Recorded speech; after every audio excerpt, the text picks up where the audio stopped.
Well, we've been married for a long time. I might find another woman I like.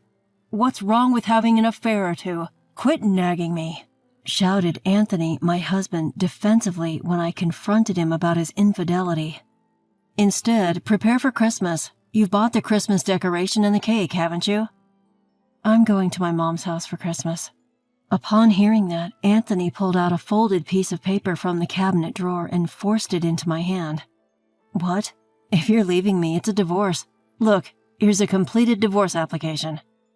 When I opened it, it was indeed a divorce application with Anthony's name on it. "Why do you have something like this prepared?" "The woman who you call an affair woman, she's the only one I truly love." "Oh, so that's how it's going to be. Caught, having an affair with a woman 20 years younger, and now he's doubling down."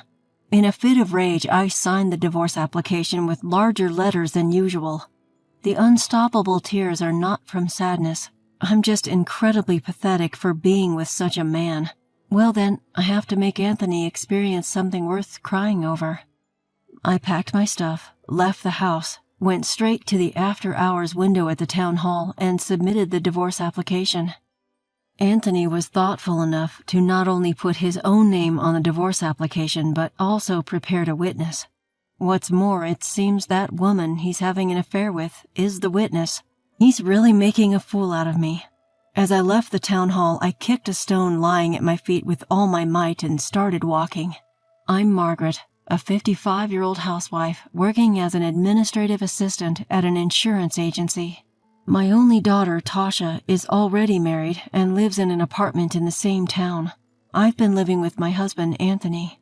When Tasha graduated from her 2-year college, Anthony quit his job and has become what he calls a day trader, and has been living an aimless life for a decade now. I don't know whether he's making any money or not doing anything, but he's barely contributing to living expenses these days. It was I who supported Anthony while working and feeling bitter about him. And the result is this affair and divorce application. Until Tasha graduated from the 2-year college, Anthony was a normal husband working at a financial institution. He did not do any housework, but he went to work in the morning and came home at night. He had overnight business trips once a month, and he had company parties or entertaining evenings once a week. He wasn't a heavy drinker nor a spendthrift. He was just an ordinary husband you might find anywhere. But looking back now, I suppose there were signs of strangeness, even back then. Given his line of work, I assumed business trips and client entertainment were par for the course, but it's possible that he was having affairs on some of those days. His one flaw as an otherwise ordinary husband was his fondness for women. My friend just got a job at the same company as Dad. My daughter Tasha once told me before she got married. Dad has a really bad reputation, you know. He's always hitting on the young women at the office, insisting on having female company at every drinking party. Apparently, he just loves being around young women. Really? That's quite embarrassing. And there are rumors of affairs, so you should be careful too, Mom. Until Tasha told me this, I'd never suspected Anthony of it. With a full-time job of my own and all the housework and child-rearing resting on my shoulders, I had no time to pay attention to Anthony's behavior. Even when I was swamped with housework, Anthony remained seated, and he wouldn't even pick up a crying Tasha when she was a little girl. He considered housework and child-rearing to be entirely the wife's duty. He seemed to believe that as long as he worked, meals would automatically be served and the house and clothes would magically be clean. At that time, I was exhausted from the double load of housework and my job, and I didn't have the energy to express my discontent to Anthony. Anthony and I are both only children. My father passed away due to an illness when I was in the 6th grade, and my mother raised me on her own afterward. It's all right, Margaret. We have your father's life insurance, and I work too. You don't have to worry about anything. My mother, who was a medical secretary, always told me with a smile. But I knew that she never bought anything she wanted for herself and used her money to support my going to vocational school. To me, she's the most respectable person and the most wonderful woman in the world. Now she's 75 years old and still living well at home. She has a boyfriend, and they laugh about being a couple with a combined age of 155. They always seem so happy.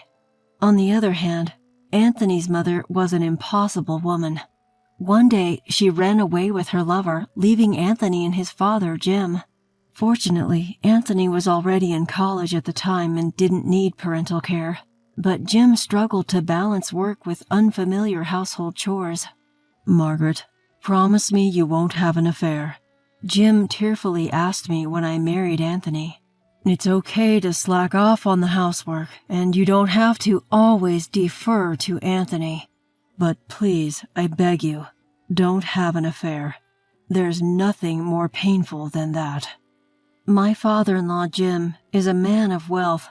He graciously lent us his own house free of charge, choosing to live in a small rented apartment himself. He is a quiet, kind man who never interferes unnecessarily in our lives or imposes his will on us. I appreciate and deeply care for him. I don't want to upset him, but I suppose I have no choice but to talk about our divorce and the reasons for it. After filing for divorce, before heading to my parents' house, I stopped by the apartment where my daughter Tasha lives. I wondered if she'd be home or if I'd be imposing, but I went anyway and found Tasha was home alone. What's with this impromptu divorce?" Hearing my news, Tasha choked on her coffee in surprise. "Are you okay?" "You surprised me, Mom." While waiting for Tasha to calm down, I explained everything in detail. "So, Dad had been preparing for the divorce long before?" "Exactly. It's a terrible story, isn't it?" "It's beyond terrible. He even filled in the witness section. He was too well prepared." Tasha tilted her head as she said this, munching on some cookies I had bought on my way. I don't know who she takes after, but she's always had a knack for seeing through situations. Then Tasha suddenly looked up. "Hasn't Dad always loved women?"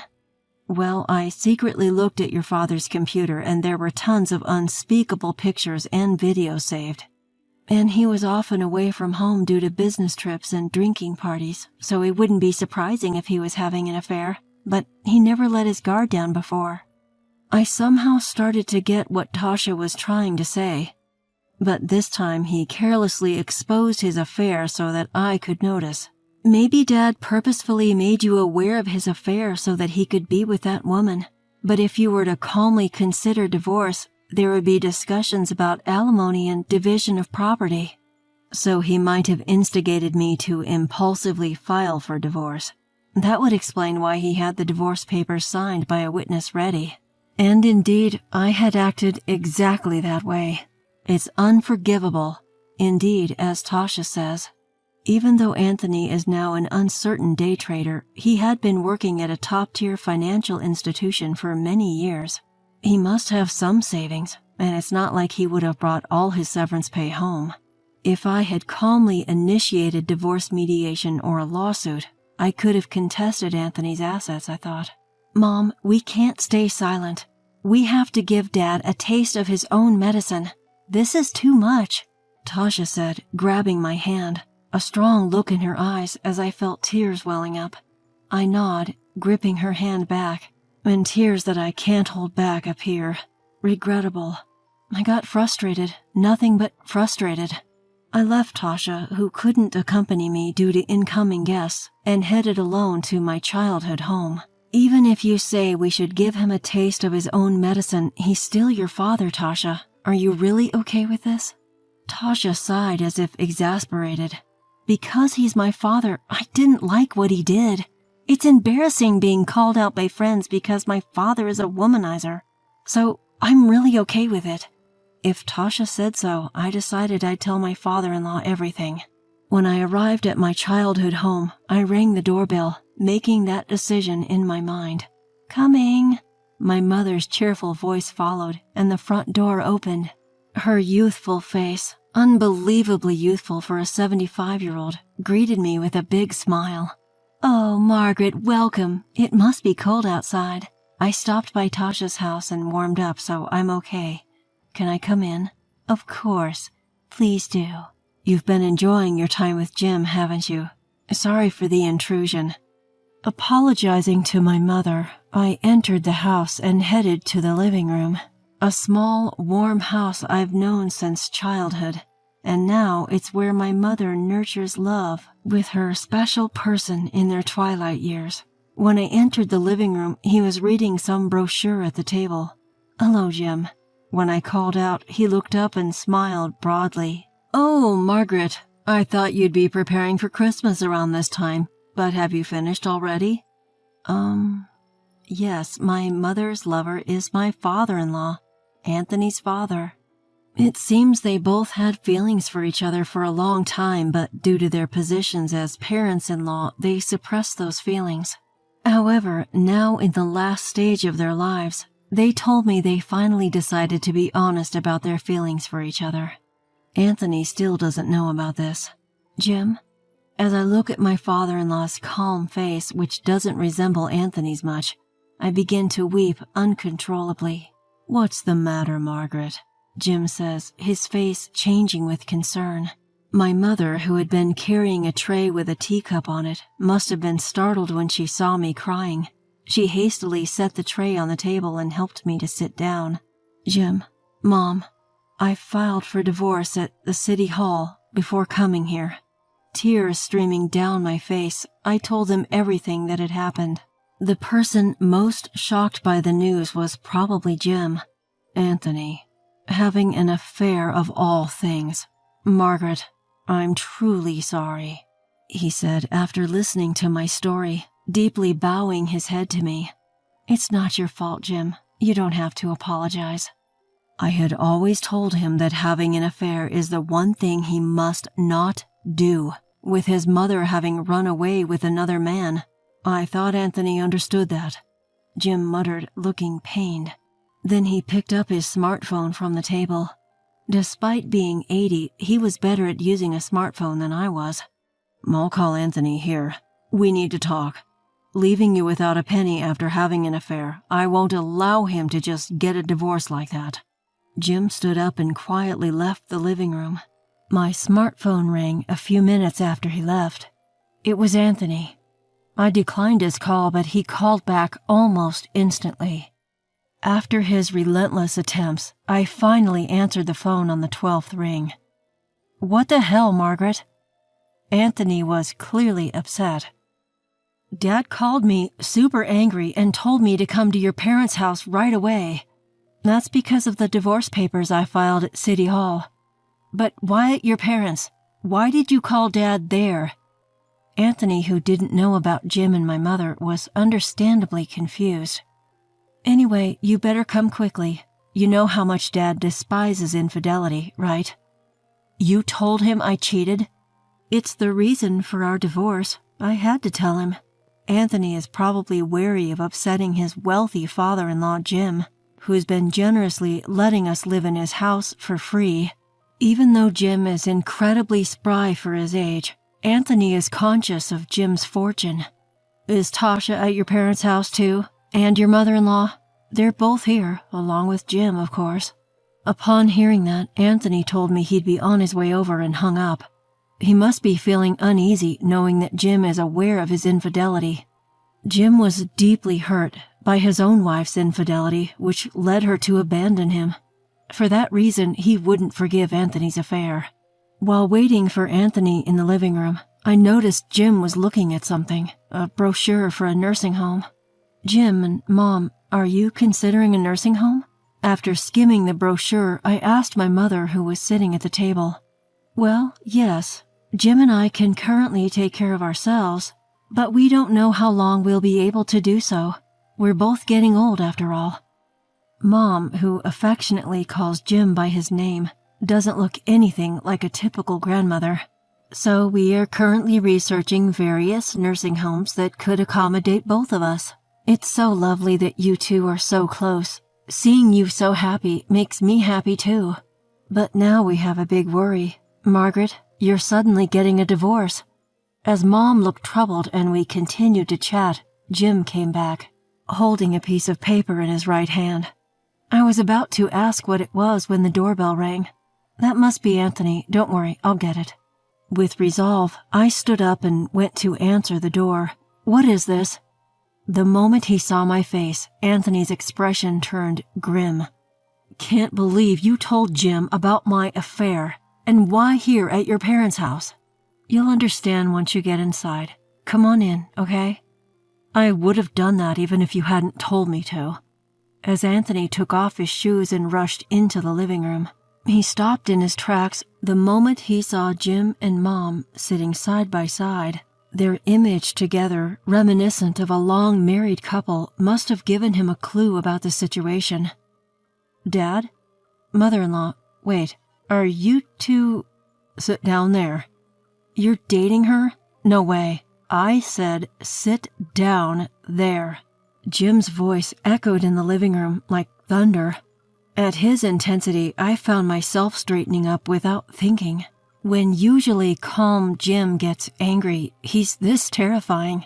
Anthony, the one being yelled at, had lost the confidence he had when he thrust the divorce papers at me and sat down in front of Jim with a frightened look on his face. "I heard from Margaret. When she confronted you about your affair, you lashed back and handed her divorce papers?" "Well, about that. On top of that, the divorce papers were filled out and one of the witnesses was the woman you were cheating with. Is that true?" "Well, it was just the way things went, or a difference in perception." "I'm asking if it's true. Stop beating around the bush and answer me." Again, Jim's voice thundered. Flustered, Anthony mumbled a small, "It's true. I'm sorry." "Anthony, after you claimed to be hurt by your mom's affair, how could you do the same thing to Margaret? Moreover, having divorce papers ready and forcing her to file them?" "I just handed her the papers. I never thought she would actually file." "You think that excuse is going to work? Do you have any idea how much your actions hurt Margaret?"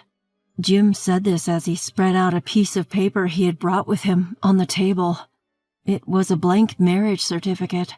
I wondered whether Anthony had brought it with him or if it had been with Jim from before. "Anthony, as you might have guessed, I've been dating Margaret's mom. You've severely insulted and deeply hurt my special lady's daughter. I had no idea. I never dreamed that you and my mother-in-law would be dating. That doesn't change the fact that you cheated." Jim cut off Anthony's excuses and started speaking like a judge handing down a verdict. "I'm not helping you anymore. The house I'm lending you for free, I'm going to sell it right away. Find an apartment and move out immediately." "No way! I don't have the money to rent an apartment." "Aren't you making money day trading? Besides, whether you have the money or not, I'm selling that house right after Christmas, so you can't stay there anymore." "But—" Anthony looked down for a moment, but then he noticed the marriage certificate on the table and looked up. His expression was different than before, filled with anxiety. "What's that marriage license for? Surely you're not thinking of getting married." "That surely is exactly what we're thinking. We're getting married. But if you do that, the inheritance I'd get from you will be halved." Anthony blurted out reflexively, then in the next moment gasped and covered his mouth. He must have realized he misspoke. But once a word is spoken, it can't be taken back. "What did you just say?" I decided to seize the opportunity to corner him. "Your dad has always been so supportive of us, and he's been generously lending us this house for so long. Yet when he tells you he's getting remarried, you're worried about your inheritance decreasing? That's just too much." "Exactly. I can't forgive what you've done to Margaret either." Until then, my mother had been silent, but she joined the conversation. "Anyway, start looking for an apartment and move out. That house belongs to your dad, and if he says he wants to sell it, we can't argue with that. But I can't afford to rent two places, one for me and the other one for—" Anthony muttered under his breath, then clamped his mouth shut again. But I had clearly heard what he said. "Rent for him and the other person?" "Anthony, are you paying rent for your mistress too?" My father-in-law unleashed what felt like the loudest roar of the day. I'm sorry. You've been neglecting your contributions to the household expenses and you've been doing this?" That's too much even for you. It's an insult to both Margaret and Tasha. It wasn't just my father-in-law, but my mother also turned red with anger. I felt so angry, I thought I was going to be sick. I've had enough. Anthony, as soon as the real estate market opens after Christmas, rent an apartment and leave that house. But I won't leave you the inheritance. I'll spend my fortune freely. In the end, we'll move into a luxurious assisted living facility, and there will be hardly anything left for you. As he delivered his words like a blow, my father-in-law stood up and pointed towards the door. The discussion is over. Get out. But wait, I don't have that much money. Quiet. I told you to get out. Whether he gave up due to that intensity or not, Anthony stood up powerlessly, leaving the house. It seemed he was relying on Jim's fortune, living freely and showering women with gifts. I felt no pity watching his staggering figure leaving. So Christmas arrived, and just as Jim had declared, the house was put up for sale, and a buyer was found in no time. The place Anthony moved to after losing his residence was a run-down, cheap apartment. Apparently, for the past 10 years, he had been living off his retirement savings without making any serious attempts at day trading. He must have thought he'd live off Jim's fortune eventually, once it was inherited. Once he couldn't pay the rent for his mistress anymore, Anthony was dumped in no time. Seems like he was luring women by dangling his supposed inheritance in front of them. Indeed, the end of the money marked the end of the relationship. Now Anthony is living a solitary life, working multiple part-time jobs. Jim sold the house and paid me all the money as compensation. I used that money to buy a small but comfortable condo where I now live comfortably. I have a pretty fulfilling life, inviting friends over for meals on my days off or visiting my parents' house and Tasha's place. On the other hand, my parents officially submitted their marriage certificate and became a real couple. The meaning of the term dad has changed for me. Perhaps being aware of that, my dad now casually calls me Margaret. Seeing my mom, who had worked so hard to raise me, smile happily is truly a joy. From the bottom of my heart, I wish for my parents, clutching onto this great happiness they found in their twilight years, to live out peaceful days.